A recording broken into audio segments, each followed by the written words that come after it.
Você está feliz, meu irmão? Estou muito feliz. Sabe, por mais que nós passamos por algumas tribulações, mas o poder do Senhor se aperfeiçoa na nossa fraqueza. E a gente vê a bondade dele, a fidelidade sobre nós todos os dias. E não é só quando a gente está sendo abençoado, é em todos os tempos.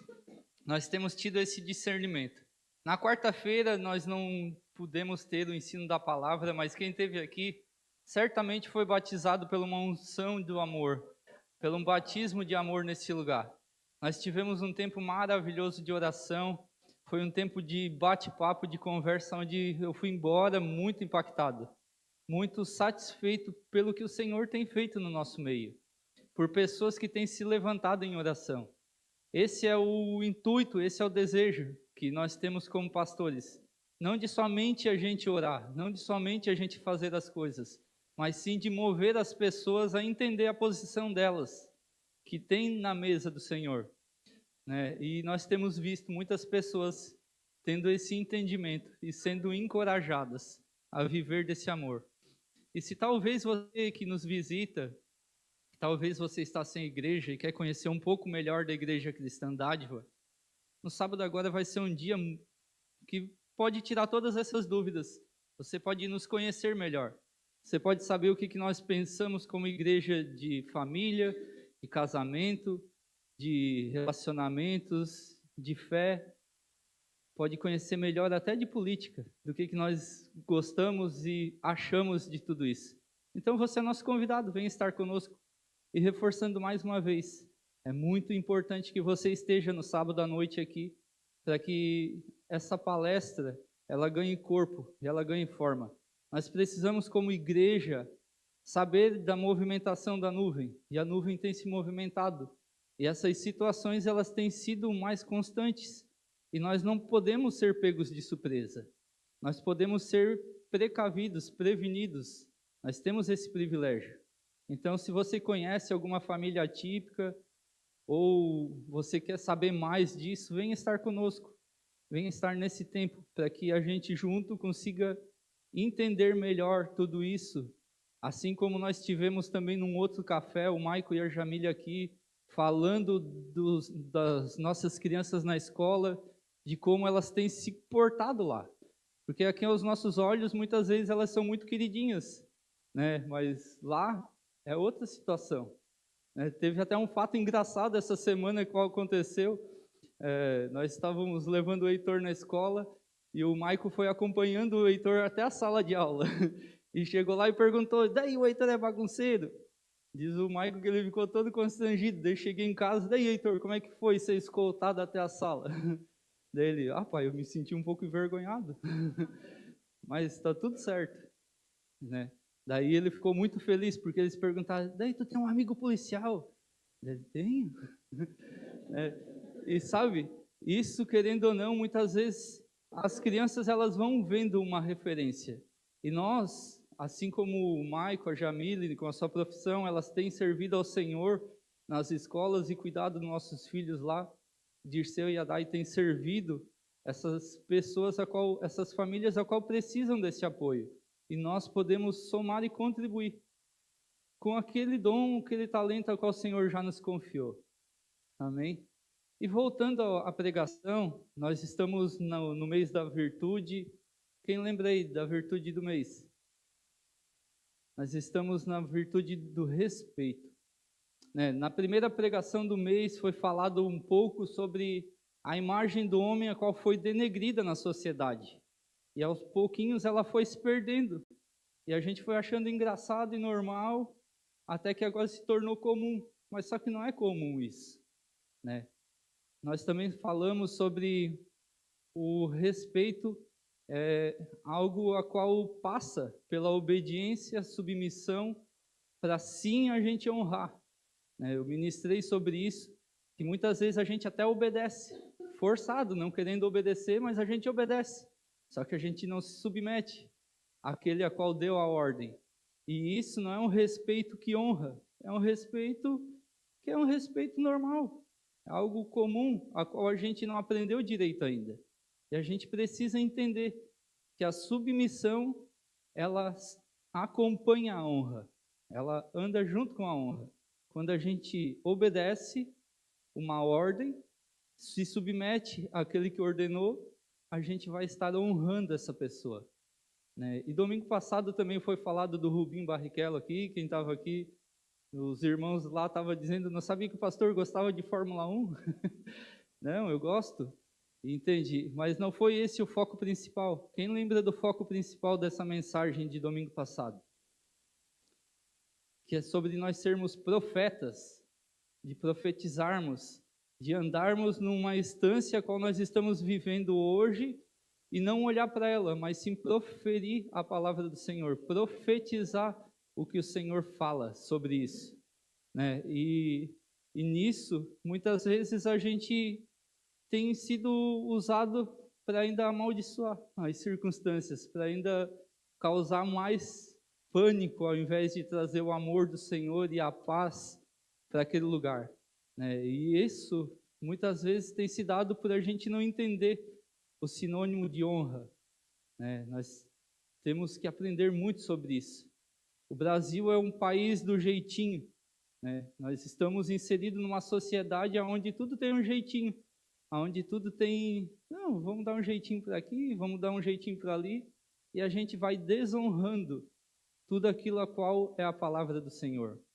A pastora ministrou um pouquinho aqui que nós vivemos numa instância espiritual e muitas vezes a gente olha só para o mundo natural. A gente acha que a honra ela só se dá nessa instância carnal, onde a gente consegue ver. Mas a honra ela ultrapassa essa barreira. A honra ela é espiritual. Eu gostaria de continuar essa mensagem hoje para finalizarmos. Espero que Deus me dê graça para isso fazermos. Eu gostaria que você abrisse comigo lá em Gênesis. Vamos voltar para o princípio de tudo.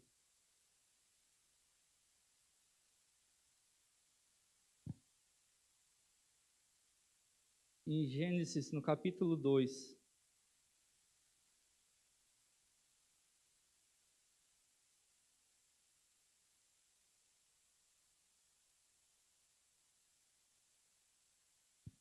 Antes de ir para a leitura da palavra, eu quero deixar algo bem claro para você.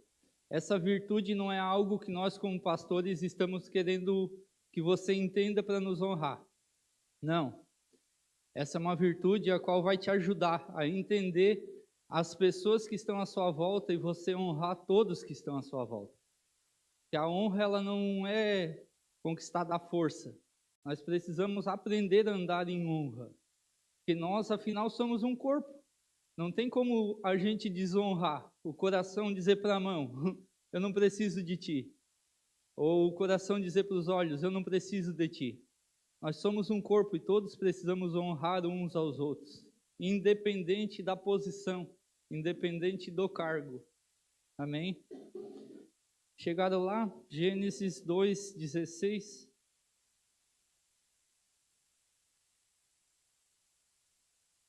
E o Senhor deu a seguinte ordem ao homem: comerás livremente o fruto de qualquer espécie da árvore que está no jardim.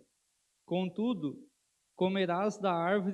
não comerás da árvore do conhecimento do bem e do mal, porque do dia que delas comeres, certamente morrerás. Só até aí. Muitas vezes nessa passagem a gente vê Adão e Eva pecando contra o Senhor, e a gente acha que é só na instância da desobediência. Mas nessa tarde eu estava lá em casa pensando e meditando muito sobre isso. E eu consegui entender um pouco melhor do que o Senhor fala quando Ele diz no segundo mandamento de honrar pai e mãe. Se a gente for perceber, quem foi o criador de Adão e Eva foi Deus. Eles não tinham um pai carnal. Eles tinham um pai espiritual. E nessa instância, a gente consegue ver, através desse texto, uma desonra com Deus, com o Criador. Como o pastor Toninho ministrou alguns dias atrás aqui, tudo foi permitido, menos uma coisa, menos o comer daquela árvore. E sabe que muitas vezes a gente troca tudo que a gente tem por uma coisa. E a gente acha que não dá nada essa uma coisa a qual a gente faz. Só que essa uma coisa a qual Adão e Eva cometeram aqui nesse texto, posteriormente você vai ver que eles perderam um lugar no jardim. Porque Deus, Ele não cobra honra, mas Ele não tolera a honra, a desonra. E com essa desonra, Ele não poupou o filho dele, Adão, e nem Eva, de serem expulsos do jardim, de serem tirados dessa posição, deste lugar onde eternamente eles viveriam. E muitas vezes nós estamos achando que algumas coisas a qual a gente faz não vai tirar a gente de uma posição, de um lugar de bênção. Sabe, a desonra, ela é algo a qual ela vem acompanhada com um orgulho. E o orgulho, ele é uma pedrinha.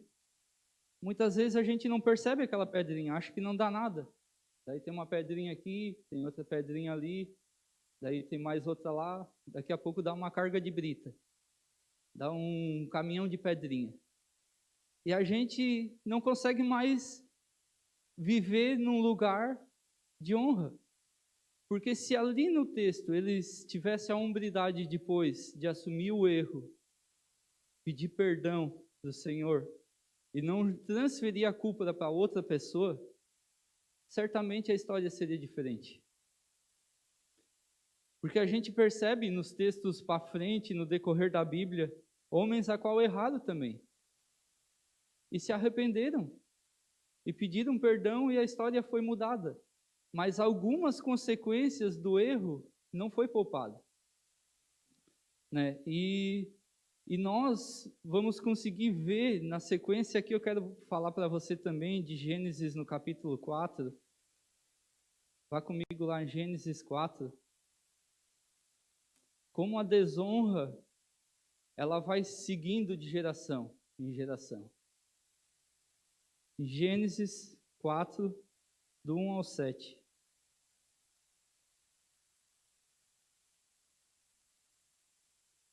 Então Adão teve relações com Eva, sua mulher. Ela concebeu e deu à luz a Caim. E declarou: com a ajuda do Senhor tive um filho homem. Voltou a engravidar e dessa vez nasceu Abel, irmão de Caim. Abel tornou-se pastor de ovelhas e Caim cultivava a terra. Passando o tempo, Caim apresentou alguns produtos do solo em oferta ao Senhor.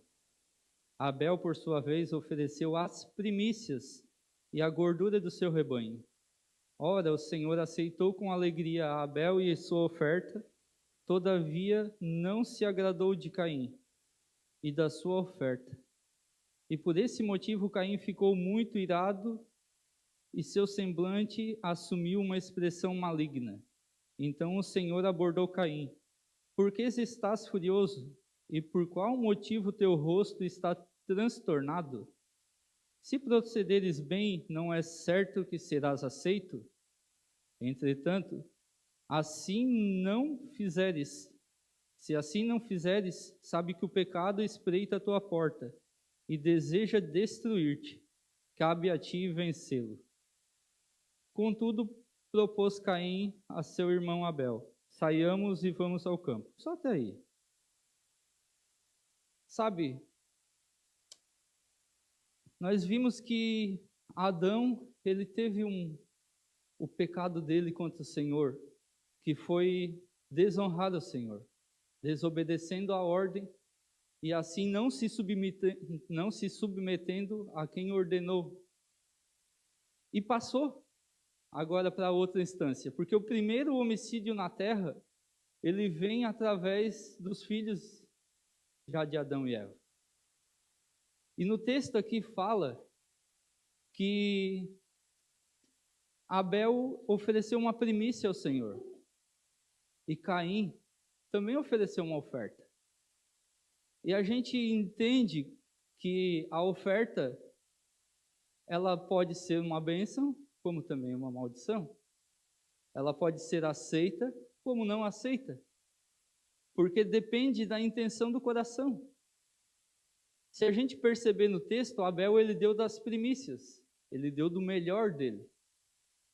Não é porque ele era pastor de ovelhas, muitas pessoas se atêm dizendo que é porque Deus gostava de holocaustos. Não, não tem nada a ver com isso, meu irmão. É porque ele deu da primícia, ele deu da melhor parte. Ele deu do primeiro do Senhor. Mas só que o texto também mostra que foi Caim quem deu a primeira oferta da Bíblia. E essa oferta, Deus não aceitou, porque talvez ele deu da sobra, deu do resto dele. E ele esperou assim ser aceito pelo Senhor. Só que o texto nos mostra que Deus ele é tão misericordioso que ele não aceita a oferta dele, mas ele traz um ensinamento para ele. E ainda ele chega lá e vai ter ali com Caim dizendo: Caim, o pecado está à porta.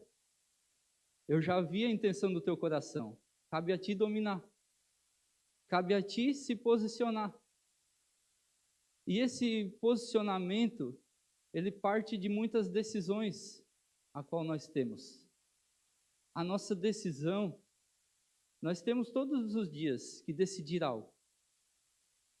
Todos os dias, Kevin, nós temos que decidir algo. Se nós vamos levantar da cama ou não para ir trabalhar. Se a gente vai fazer o serviço bem feito ou não. Se a gente vai só trocar a peça inteira da máquina ou fazer uma meia sola para quem vem depois se lascar, né? Nós temos decisões, nós temos escolhas.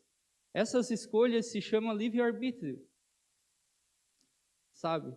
E muitas vezes a gente não entende a posição a qual nós temos. Porque eu, falando por mim mesmo, lendo esse texto, eu entendo que se a gente entendesse a posição de filho a qual nós temos, nós não temos mais escolha, a não ser obedecer. Tudo que foge da obediência não é uma escolha, é um desejo do nosso coração. Quando a gente tem escolha, é porque a gente quer alcançar algum sonho. É porque a gente tem algum interesse. E quando a gente tem um entendimento que nós somos filho, nós não temos mais escolha. A gente só vai porque sabe que o melhor lugar de estar é na presença do Pai. A gente só vai porque a gente sabe que Deus tem o melhor para nossas vidas. E não foi somente esses dois homens a qual erraram na Bíblia. Na sequência da história, e eu quero me ater à família de Davi. Na família de Davi, tem os 3 filhos dele que também não honraram ao Senhor. E não honraram o pai, por consequência. Amon, ele tinha um desejo intenso pela irmã dele, que quando ele conseguiu violentar ela, ele teve nojo por ela. Que era um desejo do coração. E isso foi uma desonra para o pai dele. Isso foi uma desonra para o irmão dele, Absalão. Que também, pelo desejo de vingança, matou Amon. E quando Absalão, ele mata, não se contém só em matar, né, Amon, passando os anos ele começa a perseguir o rei, tentando tirar o reinado do próprio pai. E nessa busca desenfreada por tentar tirar o reinado, ele se perdeu no caminho de todo. Ele começou a ouvir pessoas a qual queriam uma posição e fazendo bajulações a ele, falavam o que ele queria ouvir para alcançar a posição a qual ele queria chegar. E isso me traz muita reflexão, porque muitas vezes nós estamos inseridos em alguns contextos da nossa vida, onde a gente procura pessoas que nos bajulam, que falam aquilo a qual a gente quer ouvir, não o que precisa ouvir. E isso não é bênção, meu irmão, isso é maldição. Porque aqui Absalão ouviu, se você quer saber da história melhor, você pode ler na sua casa, está em 1 Samuel, a história completa. Você vai ver que um parente dele incitou ele a deitar com as concubinas do pai dele. E não só deitar, mas subir lá no terraço, montar uma tenda para que todo mundo visse a desonra a qual ele estava cometendo com o pai dele. E essa desonra, muitas vezes, a gente comete com o Senhor.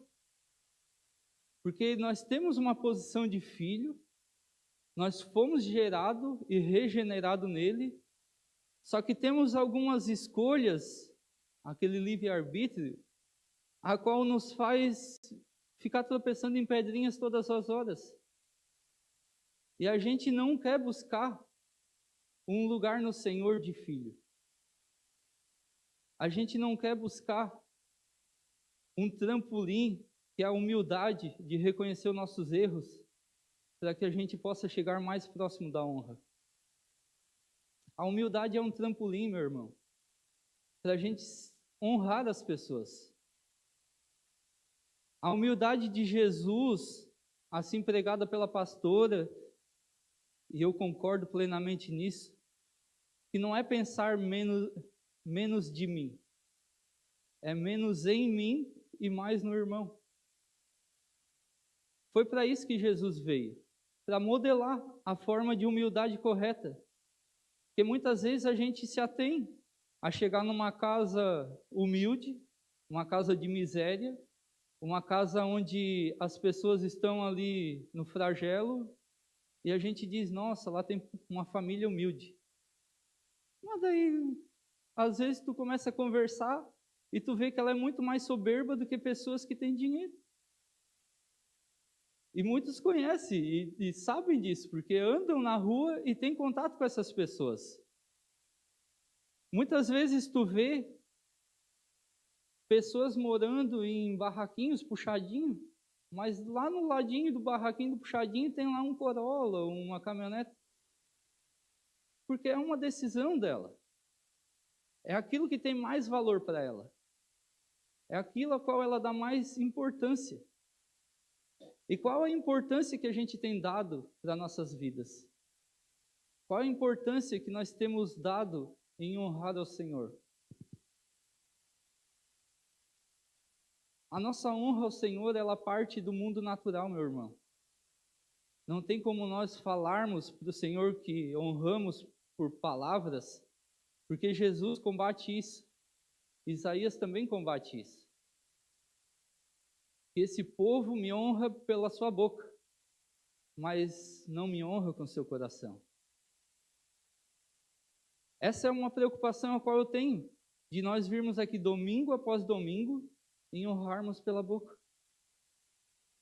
E não honrar de coração, em vivermos uma vida tão medíocre, aonde nós não conseguimos demonstrar a honra através das nossas ações, através do nosso cuidado com as pessoas, através do nosso perdão, porque nós precisamos conviver com isso.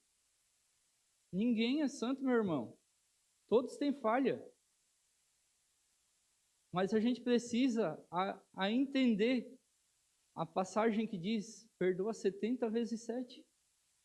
A gente tem que entender que a honra, ela não se dá no nível onde todo mundo pensa igual, todo mundo faz igual. Não é sobre isso, meu irmão. Nós vamos ver no texto, nos textos a seguir, na história de Davi, que Davi ele conseguia honrar os inimigos dele. Davi ele tinha muitos inimigos. Saul era um deles. A gente vê que Davi primeiro ele aprendeu a honrar o pai dele lá servindo na casa dele, as poucas ovelhinhas a qual ele tinha. E ele honrava o pai dele, mesmo ele não vendo, porque quando chegava um urso e um leão, ele ia lá e tirava da boca as ovelhinhas, da boca do urso e do leão. Isso é uma forma de honrar, de se importar.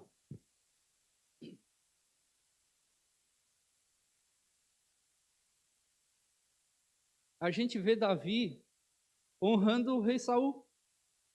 E quando ele foi ungido, ele sabia que ele era o rei. Mas ele via na figura de Saul o rei ungido por Deus.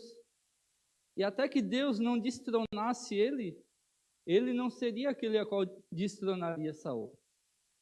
Porque se a gente for estudar a história, você vai perceber que Saul persegue Davi para matar várias vezes. Mas só que quem cai na mão para morrer era Saul. Por 2 vezes, Davi teve a chance de matar ele. E ele não fez porque ele honrava aquele a qual um dia chamou ele para estar à mesa. Porque Davi teve acessos que também Saul deu. E ele entendeu que aqui está um inimigo. E o inimigo se ataca pela frente. E o traidor, ele ataca pelas costas. E o traidor não é um inimigo. O traidor é um amigo. Aquele muitas vezes senta contigo na tua mesa. Aquele a qual Jesus parte o pão e depois entrega para ser crucificado. O traidor é esse amigo a qual a gente precisa perdoar. E a gente não consegue conviver com essas coisas, Kevin. Porque muitas vezes a gente olha pelo mundo natural e a gente não consegue acreditar que no mundo espiritual tem uma lei que rege a honra. Davi, ele conseguia entender isso.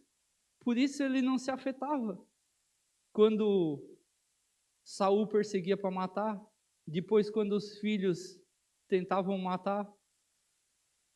Nas cartas de Provérbios, a gente vê muitas choromelas de Davi, dizendo: Senhor, vem estar comigo, porque eu preciso de ti para suportar essas afrontas, para poder vencer os meus inimigos. Ele não queria derrubar eles no fio da espada. Ele queria algo que viesse da parte do Senhor, a qual ele conseguisse conviver com aquilo. Sabe? Depois nós vamos ver um filho de Davi também, Adonias, a qual queria o trono do rei por todo custo. Em 1 Reis, no capítulo 1, já vai contar essa história. Adonias, vendo o pai velho na cama, queria ser rei e queria se promover rei. Ele queria uma honra que não era dele. E para essa honra ser alcançada, não importava o pai, não importava os irmãos. Adonias, ele fez uma grande festa, a qual ele chamou os irmãos, menos um, que era Salomão. Chamou o oficial da guarda do rei Davi, chamou o sacerdote e disse: viva o rei Adonias, se proclamando rei. Numa mesa, num banquete, numa festa. E a gente vê, na sequência da história, a qual o rei Davi, ele tinha uma palavra já dada. Perante ao Senhor, ele tinha falado que o rei seria Salomão. Ele já tinha falado isso para o profeta Natã e para a esposa Batseba. E quando o profeta Natã soube que Adonias estava tentando se proclamar o rei, foi até Davi, que estava acamado, e disse: rei, tu não vai fazer nada? E ele diz: não, pega minha mula lá, sela ela, bota ali o Salomão, vai até o poço e unge ele perante a congregação. E depois volta e coloca ele no meu trono. Mais uma vez, Davi mostra que ele era um homem, que ele tinha erros, que ele tinha defeitos. Porque se a gente estudar a história, a gente vai ver que ele mandou matar um homem. Mas Davi, ele era diferenciado pela forma qual ele reagia perante aos erros que ele cometia. Ele era um homem que ele era rápido em se arrepender. Quando ele percebia que ele estava errando, ele já se rasgava as roupas de rei, se lançava ao chão, jogava poeira na cabeça e se arrependia perante o Senhor, porque não importava a posição de rei, mas sim a de filho. E a gente não consegue ver essa posição de filho como algo importante nas nossas vidas. Adonias, na sequência ali, mostrava a importância que ele tinha de se apegar nas coisas independente de quem ele estava honrando ou não. Adonias, quando vê que Salomão foi ordenado rei, a festinha dele acabou. Todos que estavam na mesa, vazaram. E Adonias foi correndo para o altar. E ficou no chifre que tinha do lado do altar da congregação para não ser morto. Ele achava que estando escondido no altar, ele não ia ser morto. Ele não ia ser castigado pela desonra dele. E mais uma vez as pessoas se enganam, e nós se enganamos facilmente, achando que é o fazer que vai nos livrar. Não, meus irmãos, não é uma palavra de condenação isso, mas é uma palavra de alerta para você nessa noite. Para a gente entender a nossa posição de filho, a nossa posição de honra no Senhor. Nós precisamos entrar num lugar mais profundo. Nós precisamos parar de andar nessa roda gigante de emoções, onde estamos bem, onde estamos mal, aonde a gente consegue e aonde a gente não consegue, aonde nós estamos vivendo numa congregação tolerando as pessoas e não perdoando, aonde a gente tem que suportar as pessoas que estão na nossa casa. Porque o mais complicado da história é que a gente sempre vai ver que é dentro das famílias. Todos os textos que eu li aqui, não foi de pessoas fora. Foi entre irmãos, entre pai e filho. Aonde tem o convívio todos os dias. Talvez é por isso que Jesus cita em Marcos 6, que o profeta não tem honra na sua casa. Talvez é por isso, porque lá todo mundo está te vendo todo dia. Lá, tu é o filho do José, o filho da Maria, o irmão do fulano, o irmão do ciclano. Porque lá todo mundo te conhece, sabe da tua essência lá na íntegra. E não acredita que em você tem Jesus. E não é sobre a gente provar. Porque Jesus não precisou provar nada para eles. Simplesmente eles não tinham fé. E ele foi realizar milagres onde tinha um povo que tinha fé. E muitas vezes a gente não consegue entender que na nossa casa, no nosso contexto familiar, a gente precisa se posicionar no Senhor e amar incondicionalmente, de uma forma onde Jesus é demonstrado de verdade. Porque não é sobre acusarmos, não é sobre apontarmos o dedo, mas sim de transbordarmos o amor que habita em nós. Sabe, meus irmãos, Davi tinha tanta qualidade que eu posso falar várias aqui. Davi, ele honrou o seu amigo Jonatas. Quando o Jonatas morreu, ele chamou o filho dele para estar sentado à mesa com ele.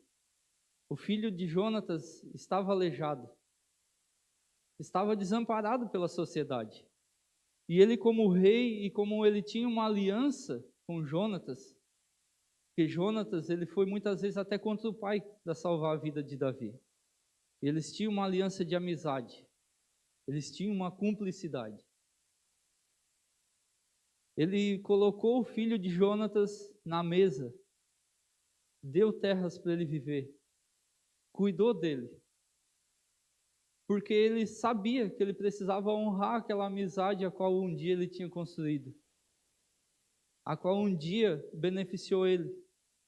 Por mais que não estava mais beneficiando, mas a honra, ela não depende de as pessoas fazerem para a gente a vida inteira. Sabe? Não sei quem orou para você ser salvo e ter encontrado Jesus. Talvez você não está mais nem falando com essa pessoa. Não depende dessa pessoa estar orando todo dia para ti, passando mensagem. Honra essas pessoas. Tenha para elas um apreço. Porque ela alcançou na sua vida algo a qual todos querem, que é a vida eterna, meu irmão.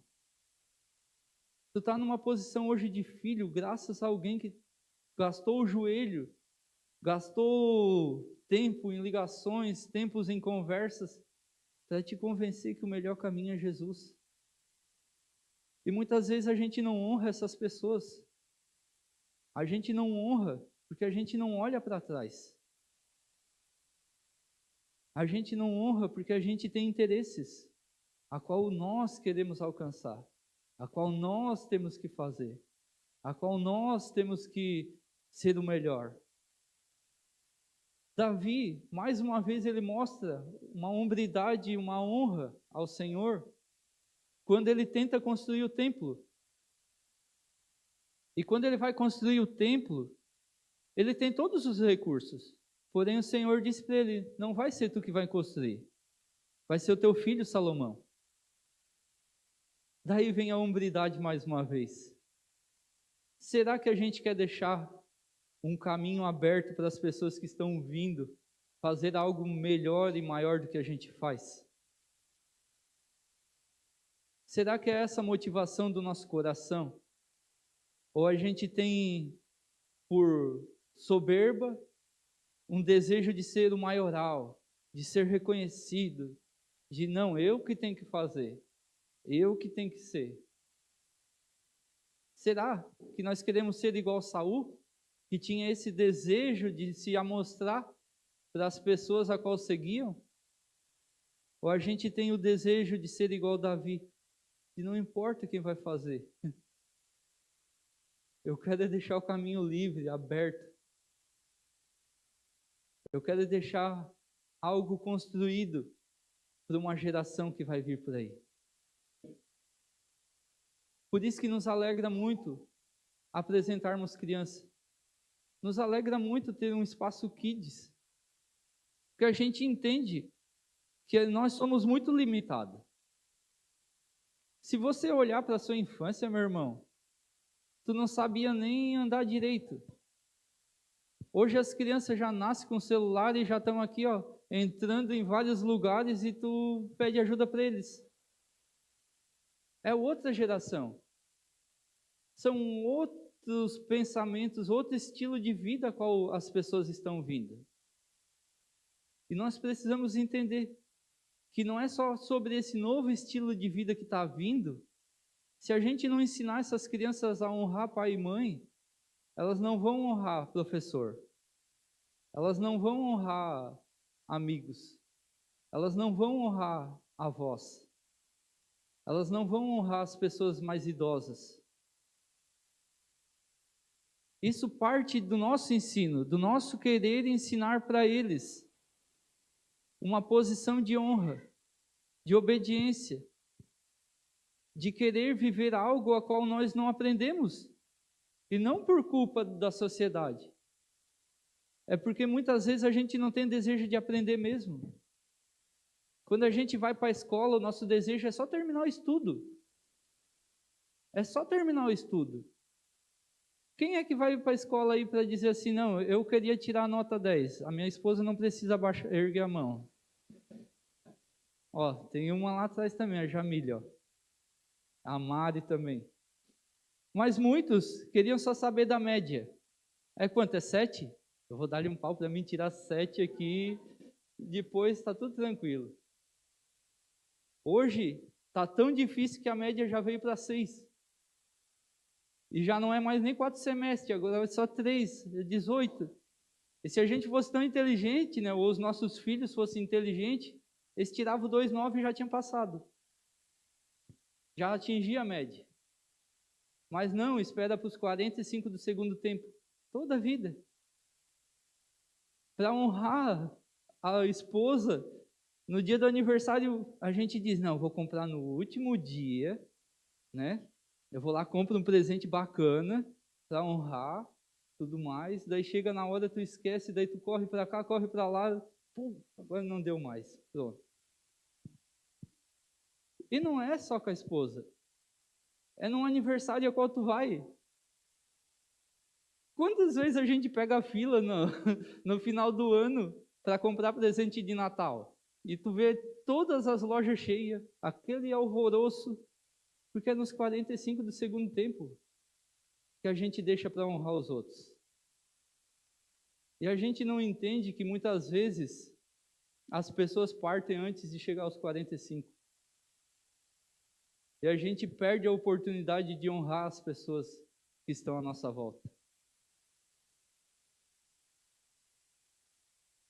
Isso é uma forma a qual a gente demonstra um respeito e uma honra ao Senhor, meu irmão. É na vida natural. É no nosso cotidiano. Não é fazendo algo extraordinário que tu vai honrar o Senhor. Esquece disso. É sendo filho de Deus a quem tu honra Ele. É por isso que muitas igrejas estão abarrotadas de pessoas vazias. E muitas pessoas vazias vão para o mundo e são feridas com a igreja. Que não entende a posição de filho, a posição de honra e respeito. Que nós temos que ter um com o outro. Porque não é por estar numa plataforma que me faz melhor do que alguém. Não. Se eu não tiver Jesus, eu sou o mais podre de vocês tudo. Sou o mais caco. Né, Maico? Se não tiver Jesus envolvido no meu coração e no meu modo de viver, eu não vou conseguir honrar ninguém, meu irmão. Porque eu não aprendi a honrar. E eu tenho que buscar todos os dias a entender essa palavra aqui. Ela me mata muito mais do que vocês pensam. Para mim, estar ministrando ela aqui é algo ao qual eu passei por alguns processos na nossa vida. E ela já nos pegou lá atrás. Ontem ainda nós estávamos conversando, eu e minha esposa.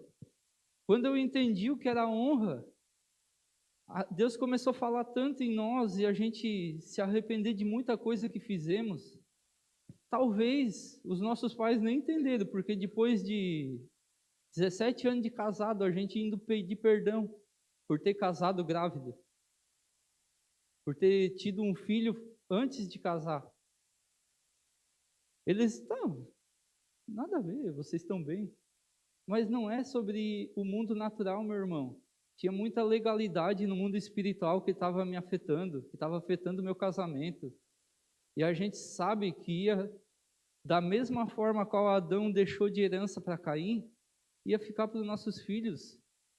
E a gente precisa se retratar e pedir perdão de muitas coisas a qual a gente faz e comete muitas vezes na ignorância, mas quando chega a luz e a verdade, a gente tem que se render e dizer: perdão, Senhor, me perdoa porque eu estava no engano e eu não quero mais andar no engano. Me perdoa porque eu gostaria já de chamar um louvor para a gente fingir que está acabando. Me perdoa porque muitas vezes eu fiz coisas que eu nem sabia, Pai. Eu gostaria que você agora baixasse sua cabeça no seu lugar, não precisa se levantar. Só não dorme. Mas ora ao Senhor aí. Pede para Ele sondar o teu coração nessa noite de coisas a qual você talvez tenha desonrado Ele. Pelo seu modo de falar ou de viver. Não tem coisas nessa terra, meu irmão, que importa mais do que a gente ser filho de Deus. Não tem legado maior a qual as pessoas vão falar. Você pode deixar um império de riquezas. As pessoas nem vão lembrar de ti lá pela 4ª geração. Mas se você é um homem rendido ao Senhor, um homem ou uma mulher de honra, a qual viveu uma vida para honrar as pessoas que estão à sua volta, certamente você vai ser falado por muitas e muitas gerações. Eu ministrei aqui no domingo retrasado a passagem que está em Efésios, que fala que Jesus ele se esvaziou da glória de ser filho de Deus, de ser Deus, e ele veio em figura humana, e ele se esvaziou dele mesmo, para que Deus enchesse ele.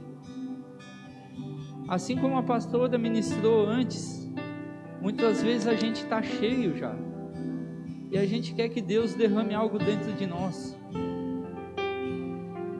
Não tem como Ele derramar algo num local que está cheio.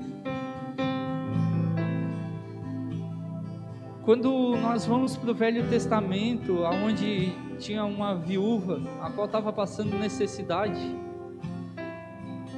o profeta veio a essa viúva e disse para ela recolher várias vasilhas. E ela mandou os filhos buscar as vasilhas com os vizinhos. E o óleo foi derramado nas vasilhas até todas serem cheias. E quando elas foram cheias, parou de ser jorrado algo de Deus naquela vida, naquela família. Para a gente receber algo de Deus, nós precisamos nos esvaziar de nós mesmos, meu irmão. Eu não sei a tua vida. Eu não estou aqui para apontar erro, porque se eu apontar erros, eu tenho muito mais do que você. Eu estou aqui para te relembrar do amor de Deus pela sua vida e para te alertar que a forma correta a qual nós devemos honrar ao Senhor com o nosso modo de viver não é pelo falar, mas sim em ter uma vida coerente com o que falamos, em ter ações correspondentes com o que nós falamos. Nós precisamos aprender a unidade, meu irmão, porque nós como igreja muitas vezes temos usado a nossa língua para ser um chicote das pessoas, para julgar, condenar, sendo que esse não é o nosso papel. O nosso papel, Jesus nos chamou para amar, para cuidar do corpo dele. E para cuidar e amar, nós precisamos entender 1 Coríntios 13, que o amor ele tudo suporta, ele tudo crê, ele tudo espera, ele não se soberbece. Então nós precisamos aprender a ser suporte do nosso irmão, a cuidar dele ao invés de julgar ele. Se tu quer ser inimigo, seja inimigo, mas não seja um traidor. A posição de inimigo é muito melhor do que a de traidor, meu irmão, porque pelo menos tu sabe que alguém te odeia. E tu pode ser intencional em estar orando por essa pessoa, para ela ser transformada. E tu pode ser intencional em orar por você mesmo, em dizer: Senhor, eu amo essa pessoa, me ensina a amar essa pessoa. Nós não podemos mais, meus irmãos, viver num romantismo onde a gente quer palavras que nos incentive a continuar a nossa loucura. É loucura ficar longe do Senhor, meu irmão. É loucura viver uma vida para nós mesmos. É loucura. A vida ela tem que ter um sentido, ela tem que ter um propósito. E o propósito não é saber o que tu vai ser quando crescer, ou o que tu vai fazer. Mas o propósito é saber a posição de filho, a qual você foi chamado para ser,